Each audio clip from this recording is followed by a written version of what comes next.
Welcome to the Continuing Education Program for the participants in the Odyssey Logistics and Technology Corporation's 401k plan. I am Michael Callahan from CCR Wealth Management LLC, and we are the advisors to your plan. This program will cover the repayment of student loans. Our agenda for this presentation is as follows. 1. Federal versus private loans. 2. Subsidized versus unsubsidized loans. 3. Repayment options. 4. Consolidation and refinancing. 5. Forgiveness options. 6. Public service loan forgiveness. 7. Examples. 8. Next steps for financial planning. Private loans are an option to cover the costs of education beyond those covered and are available through federal loans. These are provided by banks, credit unions, and other finance companies. These are riskier since they lack some of the protections and flexibility offered by the federal student loans. These are not eligible for forgiveness and not eligible for federally offered repayment plans. The terms of the loans depend upon the lender and promissory notes. These are potentially more expensive depending on the market interest rates and dependent upon the credit scores and debt ratios. Federal student loans, on the other hand, are issued by the U.S. Department of Education and are offered in multiple forms. Interest rates are controlled by federal law, and typically they are lower than private loans. Subsidized loans are available to those with financial need. No interest accrues while in school at least a half a time and during the 6 months grace period or during periods of deferment. This makes these less expensive over time. There is more freedom in an unsubsidized loan, but they are more costly. If additional loans are needed to cover the cost of education, unsubsidized loans are available when financial need is not required. Loans accrue interest immediately even while in school and deferred. Unpaid accumulated interest can capitalize, which ultimately increases the loan balance and payments. Our first repayment option is the traditional repayment method, which amortizes the loan over 10 years. Unless you request otherwise, this will be the repayment plan once repayment begins. Next is the extended repayment method. This recalculates repayment terms up to 25 years. This option is only available for balances greater than $30,000.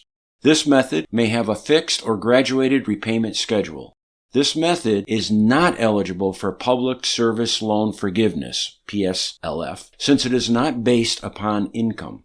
The graduated repayment method allows for payments to increase over time as income likely increases.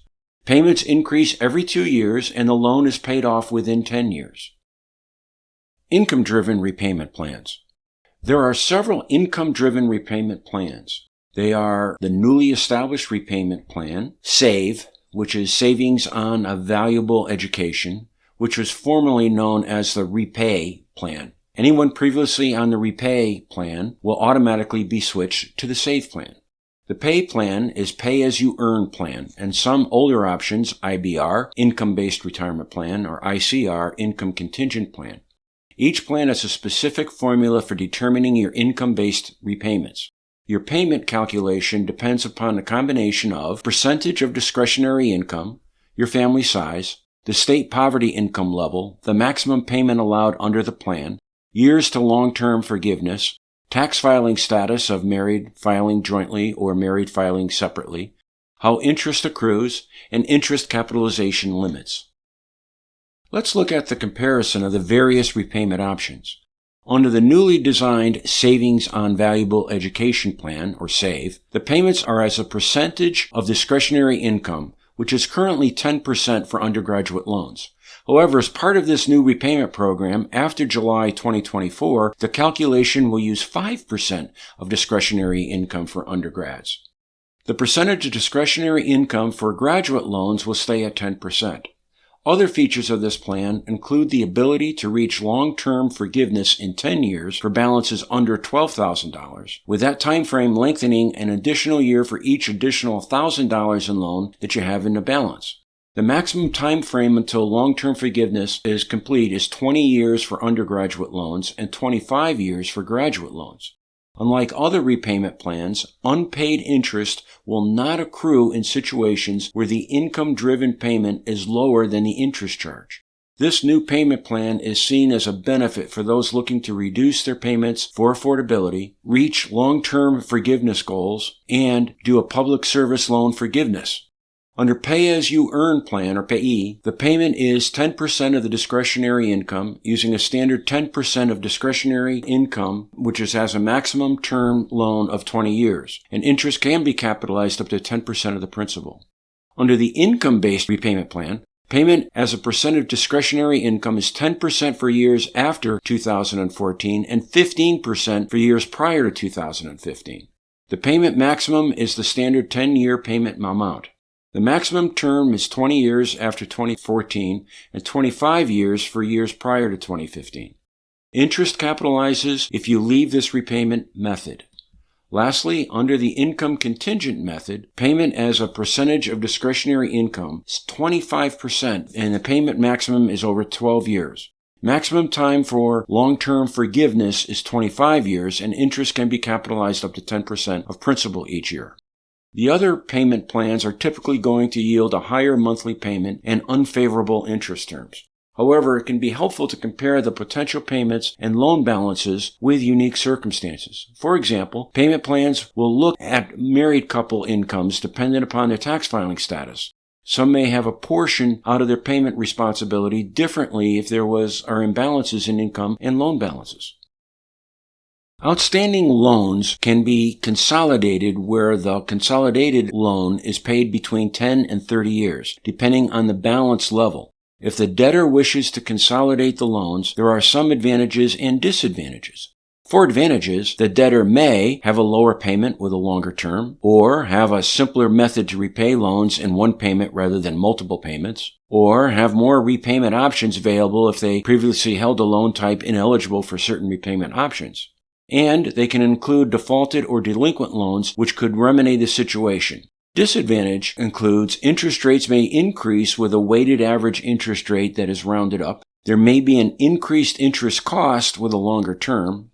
There is a loss of flexibility of debt repayment. By keeping the loans separate, this can allow the borrower to focus on paying higher interest rate loans first or smaller balance loans more aggressively over a period of time. And consolidating restarts the clock towards forgiveness. While this isn't a likely option in today's interest rate environment, let's look at the advantages and disadvantages for debtors that may want to refinance. For advantages, the debtor may experience the following. They may have lower interest rates, may reduce payments by lower interest rate and longer terms, can refinance as often as the borrower likes, and this is a method of consolidating certain loans into one with a private refinance loan. The disadvantages for refinancing are they're no longer eligible for federally offered repayment plans, they're no longer eligible for potential forgiveness, and there may be strict underwriting depending upon the lender. Making greater than the minimum payments can minimize overall costs of the student loans. Overall payment can be done in a periodic lump sum amounts or additional monthly payments. There are various strategies to consider. The debtor can prioritize high interest rate loans and keep lower interest rate loans at a minimum payment. We can look at two methods for greater repayments. The first is called the snowball method, where the debtor pays off smaller balances first. The advantages of this approach are it's satisfying for the debtor to pay off debt quickly and it keeps the debtor motivated. The disadvantage to this approach is it pays more interest over time compared to the avalanche method. All in all, both will reduce the interest paid over time to some degree. The second method is referred to as the avalanche method. Here, the debtor will focus additional payments to pay off the highest interest rate loans first. The advantage is that it saves more interest over time, but the disadvantage is that it may be less motivating for the debtor because it takes longer to pay off. There are three basic forgiveness options. They are discharged loans, long-term forgiveness, and public service loan forgiveness, PSLF. Discharged loans are not very common and usually the result of an unfortunate event. These are situations where, at no fault of the borrower, the education they received lost significant value for some reason related to the school or fraud such as student loans from a school that unexpectedly closed or lost its certification. Other unfortunate ways to have your federal student loans discharged include total and permanent disability or if you die. A parent's loan can be discharged at a student's death, however, not necessarily if the parent dies and there is a spouse as a cosigner. Long-term forgiveness is available for the income-driven repayment plans. This would be most relevant and beneficial for borrowers with a high loan balance and relatively low income levels. If there is a balance remaining after the maximum term is reached under the income-driven repayments, the balance will be forgiven. It's important to plan that the amount forgiven may be considered as taxable income for federal income tax and possibly for state income tax purposes based upon the specific state tax provisions. Depending upon the balance, the specific payment plan, and whether interest has accrued, this can be significant and often an unexpected expense of long-term forgiveness. The American Rescue Plan of 2021 modified the treatment of student loan forgiveness for discharges in 2021 through 2025 to not be considering income for tax purposes. This applies for federal income tax only, and each state may vary. For example, Massachusetts follows the federal tax definition for loan discharges. Therefore, if the debt is not taxable at the federal level, it will not be at the state level as well. Yet each state may differ. As the law stands right now, after 2025, discharged debt will again be considered taxable income. Public service loan forgiveness is a separate program we will look at more closely on the next slide. Yet per the IRS, student loan balances forgiven under the PSLF are not considered income for federal tax purposes. Public service loan forgiveness are for those borrowers who work for a nonprofit 501c3 or other not-for-profit organization, a government organization such as a state, local, or federal agency, or full-time for AmeriCorps. Work must be on a full-time basis with a qualifying employer while qualifying payments are being made during the application process and still at the time of forgiveness. Forgiven loan balances will not be included in taxable income. Payments must be made over 10 years to achieve forgiveness. 120 qualifying payments must be made under an income-based repayment plan. Some tips. The administrative process can be difficult as many loan services are understaffed and ill-prepared for processing forgiveness and changes to student loan procedures. To best navigate the process, you should annually submit the PSLF employment certification form and strive for the lowest IDR plan payment to minimize cost. Let's look at an example.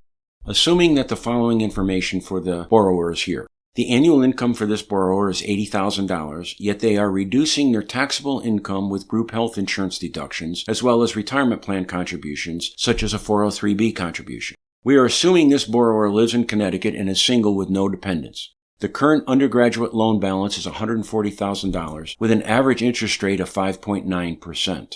We are assuming the borrower is in a 22% tax bracket with a 5% state income tax. This borrower does not work for a qualifying employer for public service loan forgiveness. We are assuming 5% inflation on the income. Given those assumptions, let's look at how the different payment plans will affect the payment strategy. Under the SAVE repayment plan, the monthly payment would be $335 a month. As the income inflates over time, there is a recertified payments, and they will increase to $639 a month. Under this income-driven repayment plan, the maximum period is 20 years, at which time the remaining balance, projected to be $139,732, will be forgiven. The total payments made under the 20-year time period is $113,290. This is an example of a payment that is barely covering the interest portion of the payment and therefore does very little to reduce the balance over time. This scenario would need to account for a potential income tax bill as the forgiven amount will be taxed as income, possibly increasing the borrower's tax bracket. The standard repayment plan is also listed for comparison. This is the traditional payment plan where the loan is amortized over 10 years with a steady payment until it's paid off. If the payments are affordable from a cash flow perspective, this may or may not be the most costly over time compared to the SAVE plan, depending on the tax implications of the loan forgiveness. The extended repayment plan shows how extending the length of the loan can increase the overall costs over time. While this may help reduce payments to make them more affordable, there are long-term costs as seen in the total paid amount over the 25-year period. With each of these plans, there is always the option to overpay either monthly or in a lump sum. While this would not be advantageous if the goal was long-term forgiveness, this would reduce the total paid for the non-income driven repayment plans by paying the debt off sooner. Let's look at another example of someone married who is an employee of a qualifying employer for public service loan forgiveness. Assume the following. The annual income for this borrower is $160,000 and their spouse is $75,000. They are reducing their taxable income with group health insurance deductions as well as retirement plan contributions. We're assuming this borrower lives in Connecticut and is married filing separately with 2 dependents. The current loan balance is $115,000 with an average interest rate of 5.9%, and his spouse has some loans as well. We are assuming the borrower is in the 22% tax bracket with a 5% state income tax. We are also assuming 5% inflation on income. Given those assumptions, let's look at how the different payment plans will affect the payment strategy. Under the SAVE repayment plan, the monthly payment would be based on the primary borrower's income alone and range from $771 to $1,373 per month. To qualify for the public service loan forgiveness, 120 payments need to be made, which, when done consecutively, will be 10 years, and at which time the remaining balances is projected to be $41,965, and that amount will be forgiven. The total payments under that 10-year time period is $125,983. The payee repayment plan is also compared. While the initial monthly payment is higher, as income grows and calculated payments grow, the monthly payment is capped at the 10-year payment level. While this plan still leads to forgiveness, the SAVE program is a better choice here. The standard repayment plan is also listed for comparison. This is the traditional payment plan where the loan is amortized over 10 years with steady payments until it's paid off. Keep in mind for this scenario, if the couple were to complete their taxes as a married filing jointly, their income level would increase their monthly payment. In each of the income-based repayment methods, the calculated payments would have the loan paid off within the 10-year time period, leaving nothing to be forgiven. Therefore, depending upon other tax implications, the married filed singly is more beneficial in reaching public service loan forgiveness than the married filing jointly in this example. Strategizing student loans is one piece of a bigger financial planning puzzle. Often student loan borrowers have additional financial goals which need to be balanced with paying off their student loans. You might want to have an emergency fund, managing other debt outside of student loans, managing a budget, saving for retirement, or a future purchase of your home, as well as making sure you are properly protected with disability and life insurance.